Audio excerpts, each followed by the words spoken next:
Wala ka bang napapansin sa iyong mga kapaligiran?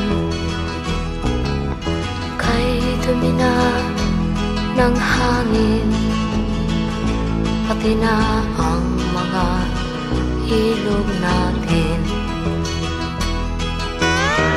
Hindi nga masamang pag-unlad at malayo-layo na rin ang ating narating.